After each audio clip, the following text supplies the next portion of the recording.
Well, let's get more on that shooting that we've been telling you about in Krasnoarmeisk and speak to Joanie Derijcke. She's a freelance journalist, and Joanie actually witnessed the violence. She's joining us live from Donetsk. Joanie, to first tell us what you saw and how it happened.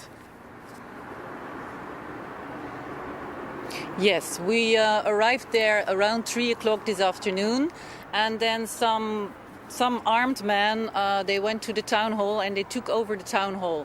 According to the local people, and I spoke to a lot of them, this was, they call it the Jazeera battalion. It's a local militia. According to some others, it was the National Guard, but we think it was a militia. Well, the people were kicked out in front of the town hall because they had the table there where they were voting, and they had to go to the park, sit on the benches and had to vote there. And then when more and more people came and they stand in front of the town hall because they wanted to know what was going on, the guys came out with guns and they started to shoot first into the air, and then they started to shoot at the people. So we all ran away, and then after a few hours or maybe 1 hour, it happened again and again.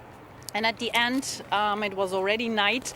4 vans came and they stopped in front of this town hall, and they took the armed guys out, and they were shooting their way out. Well, at least one person died, that's what we saw. Another one was shot in the leg, and there was a second one, and we're not sure if he died, but he was severely wounded. They were shooting people in the back, and the people there, they just wanted to vote. They were unarmed, they didn't do anything. They were just throwing 1 egg and 1 stone. So they were shooting, unarmed people, and they were shooting them at the back. Joanie, it's worth mentioning that the Ministry of Interior, in fact, the Ukrainian Ministry of Interior, has issued a statement saying that its forces had nothing to do with this incident that's taken place. But when you say they are militias, can you just explain a little bit more? Do you know who their allegiances are to, perhaps? I just heard from the people, it's Jazeera battalion, they call it, and they drove in vans from this bank, Privat bank, that's what they call the bank. So it has to do something with the bank, but this is all I know. But all the people I spoke to, they said, yeah, this is this battalion, and they are apparently they were pretty sure of that. So, and they acted like a militia, come with the vans and shooting around, and they showed their power, and then after a few hours they left. So. All right, and since you've been on the ground, Joanie, can you let us know what the atmosphere was like when that vote was taking place? I mean, it sounds pretty tense by what you're describing.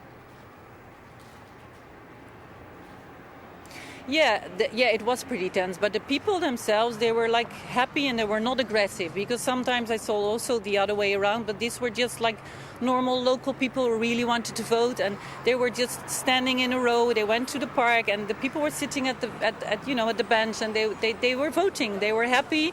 There was really nothing going on. There was no violence. They were not threatening anybody. So it was okay. And then those guys came, and then everybody was very afraid. People were really panicking, and because they started to shoot, and nobody expected this, nobody at all. All right, Joanie, thank you very much for that. That's Joanie Derijcke speaking to us from Donetsk in Ukraine, giving us an update on that shooting.